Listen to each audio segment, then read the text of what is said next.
Let us not be like the cat eating a rat. So, we should not be like that. Griheshu nirvishya yateta purvam. That is why Srimad Bhagavata is there. Adopt it. Adopt it. Make it your companion. Read it. Recite it. At least 2 or 3 chapters and see what happens. What a great transformation will take place in your life. 2 or 3 chapters of Bhagavad Gita or Srimad Bhagavatam, maybe 1 or 2 Upanishads or similar texts.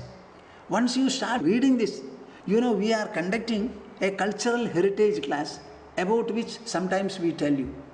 It is here in the ashram.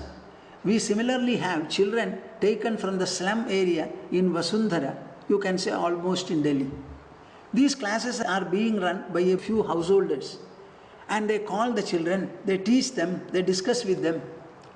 Now we are arranging a camp for them on the coming Sunday, and we have made an application here. The camp is here in our ashram. We have made an application, and the application has been filled, written by the students. And one question is, why do you want to appear in this camp? What is the reason and what are you expecting? I did not go through the full applications, 2 or 3 I hurriedly read before coming for this recording program. So I found wonderful writing they have made. They say that we are going to schools. But in the school we get only knowledge about the outside matters. They tell us a number of subjects or branches of knowledge are taught. Some information about the society is there, country is there, etc. But we don't get any knowledge about the inner personality, about the mind, about the intelligence. So in the ashram, in the cultural class, we are given a kind of a subject education, whereas outside we only get object knowledge and object education. The character of a man, the behavior of a man, the interactional ability of a person, these things are stressed and exposed to us. That is why I want to attend the camp. Normally I come here every Sunday for about 1.5 hours and I go away. I would like to spend a full day in the ashram, in this cultural atmosphere and interaction. See, this is what they have written. Just imagine. Griheshu nirvishya yateta purva. Understand that as human beings, if you are rational, understand, we cannot live an animal life, a goat life, a buffalo life, a pig life. We cannot live. We have to live an edifying and an edified human life. So there must be the habit of austerity in your life. Griheshu nirvishya yateta purva. The word yateta means you should be a striving soul. You should strive for inner enrichment, inner embellishment, inner decoration, inner joy, inner fulfillment. For such a person, Atyeti Durga Shrida Urjitarin. Just like remaining in a fortress, you attack the enemies. If you attack them remaining open, anything can come and strike you at any time. So you create a wall all around you and make sufficient holes. From there you attack them. When you attack them, you are yourself safe. You have the very good armor around your body. And then, as effective as it will be, when you attack the enemy or when you face the assault of the enemies from remaining within a fortress, in the same manner, Atyeti Durga Shrida Urjitari, you can overcome all the enemies of Kama, Krodha, Lobha, Moha, Mada, Matsarya. Then Kshineshu, Kamam, Vijaret, Vipashchid. When the enemies are all subdued and you become comfortable and relaxed, then you can ramble in this world without any disturbance. At that time when you ramble, you will find many people will approach you and you will have something to tell them and give them. But that mind control, mind sublimation, mind reformation, mind improvement, refinement, important. And the house is the best place. That is why we call it Grihastha Ashrama. The word ashrama is something very sublime and divine. For us, all the 4 are ashramas. Brahmacharya is an ashrama, Grihastha is an ashrama, Vanaprastha is an ashrama, Sannyasa is an ashrama. You know what you householders have done? You have taken away the ashrama character from all the three. And you have given ashrama only to sannyasa. But actually all the other three also are ashramites. It is the river flowing from the mountain to reach the sea. So brahmachari is the first ghat, the grihastha is the second ghat, the vanaprastha is the third, and finally we go to sannyasa. All are equally sublime, equally divine. And by undergoing every ashrama, the brahmacharya, the garhastya or the vanaprastha, the sublimational march of the soul continues unabated. If at all, it only enhances itself. Atyeti durgashrita urjitarin kshineshu kamam vicharet vipaschid. The word vipaschid means what? A man of discrimination. You should understand matters, be able to evaluate them properly. Don't get deluded. Yashatsapatnan vijigishamano griheshu nirvishyayate purvam atyeti durgashrita urjitarin kshineshu kamam vicharet vipaschid.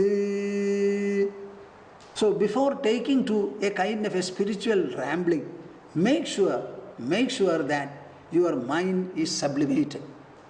The passions and prejudices are sufficiently sublimated. Then you become free like air to travel anywhere safely. See, there is a beautiful verse.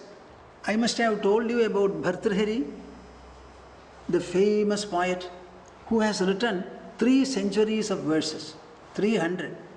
The first 100 is about moral and ethical virtues, principles, ideals, values and goals. The second is dealing with romance. The third is dealing with dispassion. It is called Niti Shadakam, Sringara Shadakam and Vairagya Shadakam. Now this is from Vairagya Shadakam. Generally in the ashrams and with seekers you will find Vairagya Shadaka is their friend. And Niti Shadaka of course is very good. It discusses a number of moral and ethical values and principles. Matar medini tata maruta sakhe tejassu bandho jala भ्रातर व्योमनि बद्धयेष भवतामन्त्यः प्रणामाञ्जलिः युष्मत्सङ्गवशोपजात सुकृतस्फारस्फुरन्निर्मल ज्ञानापास्तसमस्तमोहमहिमा लीये परब्रह्मणि. I wish all of you appreciate this wonderful message of Bhartrhari. He was a king and he was ruling his kingdom. He thought he was doing it very successfully. But some incident took place governed by chance. It was a chance event.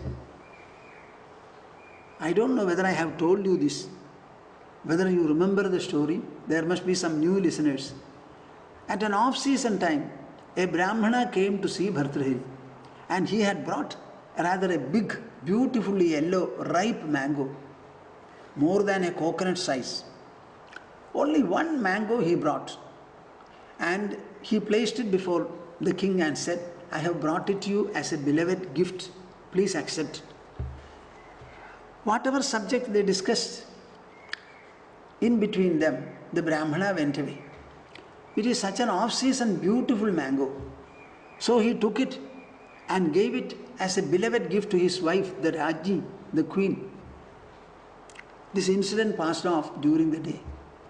Evening, when he was sitting on the veranda and looking out, he found a woman working in the palace was carrying a basket of cow dung or horse dung, black in color. It is heaped in the basket. She has put it over the head. And on top he found something yellowish, little coconut thing. So he was looking at, what is this? Black, yellow. So he sent a messenger, ask her to come here and find out what is that she is taking. So the news came out. She said that this is the mango which the horseman has given me. The horseman was called. He said this is something that the queen has given me. Just see. It changed the whole life of Bhartrhari. A Brahmana, and a Brahmana means somebody superior even to the king. He has given it with a lot of austere and ascetic value and feelings. So Bhartrihari said, I should not eat it all alone by myself. I will give it to my wife. What did the wife do? This is an off-season gift. I should give to my beloved person. That was the horseman. The horseman in turn gave it to his beloved, namely this maidservant. He said, okay, I cannot anymore sit on the throne. A person who sits on the throne, he must be able to understand the visible and the invisible forces operating in the minds of people. I am not able to know the character and nature of my own queen, then what to speak of controlling the entire humanity under me? So he said, I am quitting the throne. Without speaking a word, he quit the throne and went to the forest, started sinking himself, delving himself into himself, austerity. He must have spent quite a few decades. After all, he was a king. He had a lot of learning, both scriptural and also non-scriptural, secular learning. Both he had. At the end of his lifetime, he felt like writing 3 centuries of verses. And they are even now considered to be a treasure house of knowledge for us. And in the Vairagya Shatakam, the Shataka, the century on dispassion, he has put towards the end this sloka. This is the 100th verse, the last verse in Vairagya Shataka. That means it must have been the last verse he wrote. Matar medini tata maruta sakhe tejassu bandho jala भ्रातर्व्योम निबद्धयेष भवतामन्त्यः प्रणामाञ्जलिः युष्मत्सङ्गवशोपजातसुकृद स्पारस्फुरन्निर्मल ज्ञानापास्तसमस्तमोहमहिमा लीये परब्रह्मणि. He says,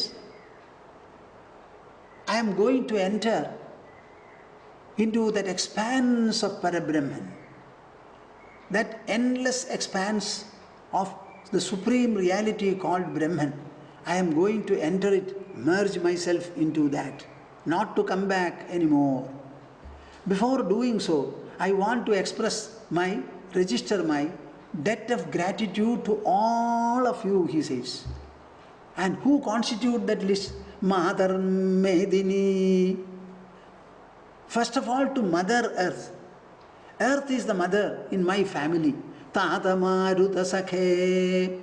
And then we need, first of all, we are rooted to the earth.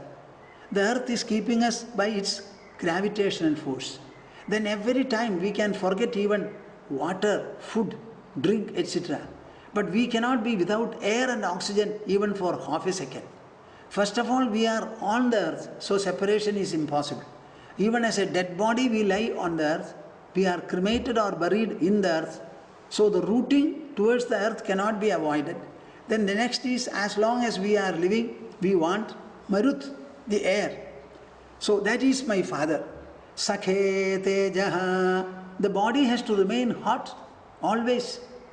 That heat, that is the friend. Tejaha, fire. Subandho jala. And a very good relative I must have. That relative is my water. Bhratarvyoma. And then the space is my brother. Nibaddhayesha bhavatam andyah pranama anjali. For all the Panchabhutas, here is my last expression of gratitude. Andyah pranama anjali. The ultimate pranama, Baddhanjali, I give to all of you, my dear Panchabhutas. Why am I doing so? Yushmat sanga vashopajata sukrdasparaspuran nirmala jnana pasta samasta moha mahima. Ever since I was born, my body was born, I was constantly interacting with all of you. It is by virtue of my interactions with you I gained all the experiences in my life. And these experiences got transformed into knowledge and memory. And the knowledge and memory started guiding my further interaction, bringing further interactional outcomes. And thus the whole experience in my life, the whole knowledge in my life, the whole memory that I have, everything that I have gained, it has come from my contact, association and interaction with all of you. I was a king seated on the throne. Nevertheless, an incident took place. A mango was given. My eyes saw it. My hands felt it. I felt dear about it, so I gave it to my dearest wife. My dearest wife had somebody more dear to be given to. Like that, everything is by virtue of your association. Maybe I had a little dushkrita before that, but the sukrita dawned in this incident, by this incident. So, by virtue of the sukrita, the discrimination I developed, I understood the perishable nature of the world, the perishable nature of the body, the fleeting nature, the unreliable nature of all kinds of human relationship. Even within the safe and glorious palace, this is what I felt. It's all because of my eyes, because of my ear, because of my nose, because of my tongue, and because of my skin. Only by your association, I had experiences and knowledge. Sparas puran nirmala jnana. All my ignorance, the initial stock, it got burned off and knowledge started dawning in me. And in the light of that knowledge, all the delusion was completely removed one after the other. All the layers of devotion were totally dismissed. And my delusion having gone, Mahima, I have risen to a kind of an ineffable, indescribable splendor.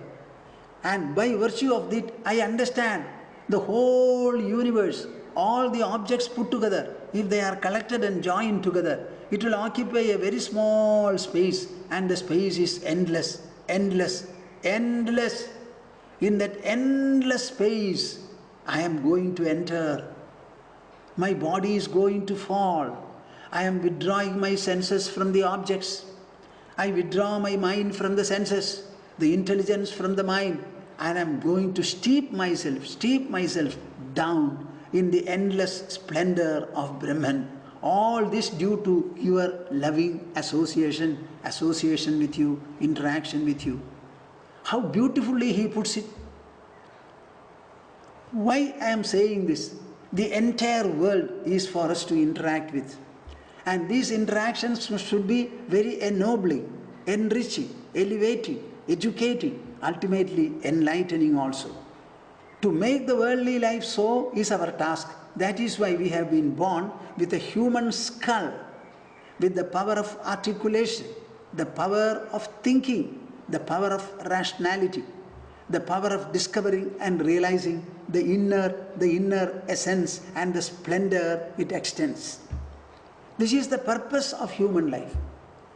Madar medini tata maruta sakhe tejas subandho jala भ्रातर्व्योम निबद्ध येष भवता मन्द्यः प्रणामाञ्जलिः युष्मत्सङ्गवशोपजात सुहृदस्फारस्फुरन्निर्मल ज्ञानापास्तसमस्तमोहमहिमा लीये परब्रह्मणि. If this one shloka of Bhartrhari, the final one, the last one, in the Vairagya Sadakam, if you can learn it and lovingly recite it, you will find how much of sublimational enrichment you can have. It is something very, very superb, unimaginable.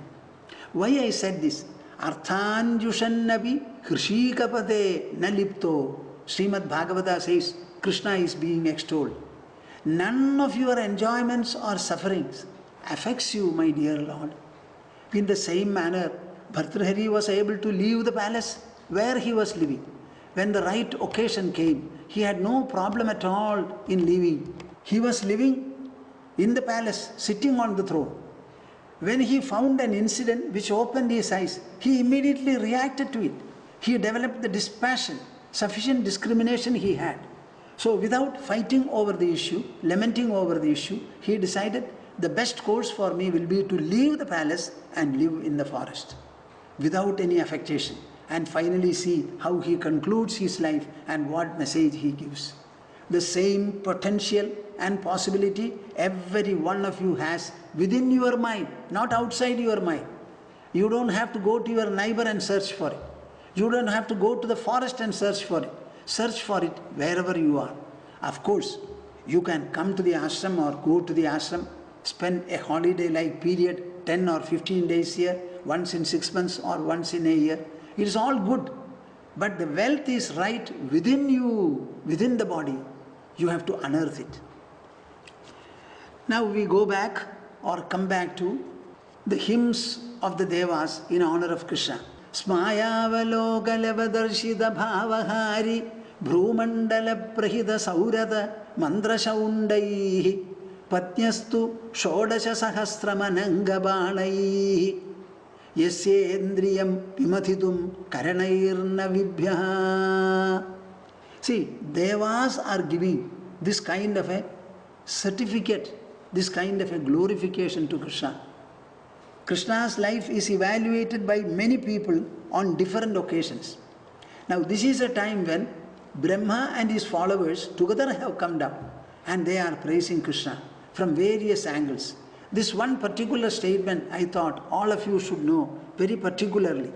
Smayavalokalavadarshita bhavahari bhrumandala prahida saurata mandrasha undaihi padnyastu shodasha sahasram anangabanaihi yasyendriyam vimathitum karanairna vibhyaha. Generally, about Krishna there is a complaint. Particularly people belonging to the other sections of the society, they come up with this complaint. Who is this Krishna? He has married 16,008 women. Can he be a god? Can he be an object of worship, etc.? Now open Srimad Bhagavata, read and understand what Krishna is. I have explained earlier also.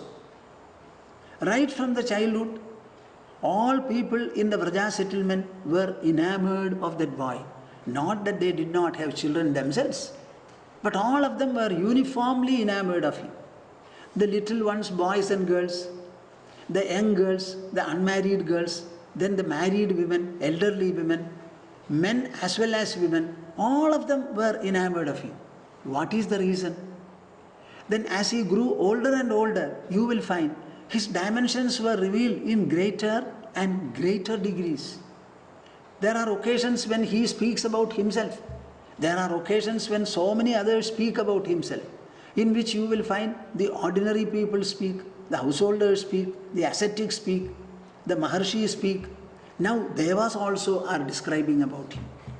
And what is that they are saying? Smayavaloka lavadarshida bhavahari bhrumandala prahida saurata mantrashaundaihi. It's a little complex sentence. He had 16,008 wives. Here they have mentioned Shodasha Sahasram. Shodasha Sahasram Padnyaha, 16,000 wives. Anangabanaihi, Anangabanaihi, by the shafts, romantic shafts, the shafts of Cupid, you can say. What were they doing? Every wife was possessive about Krishna. Each wife wanted him to be by his side.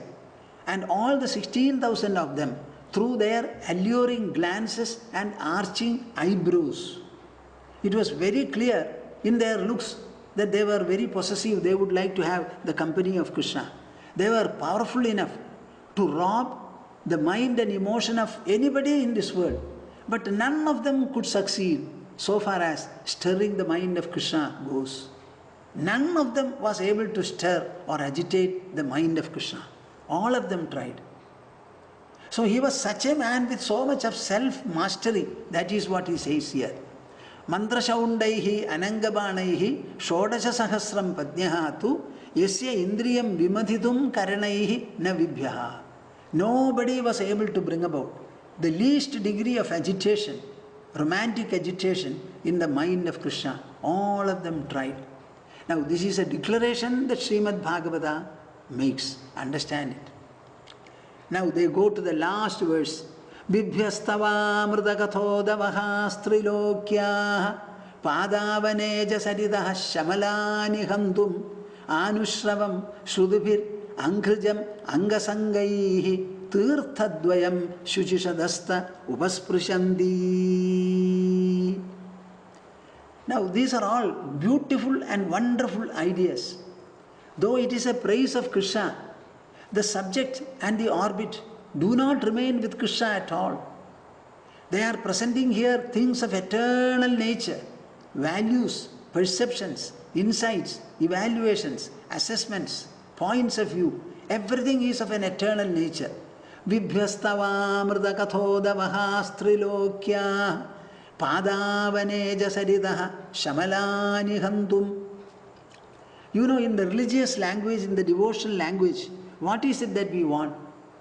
Any religious seeker will say, all the actions I am performing, particularly religious rituals and ceremonies, they are to purify me, make me more and more deserving God's grace, deserving the higher regions, deserving evolution. That is the purpose. So for this purification, there are two streams that are flowing. One stream is Tavamrita Kathodavaha. By listening to the divine and alluring stories of God's excellences.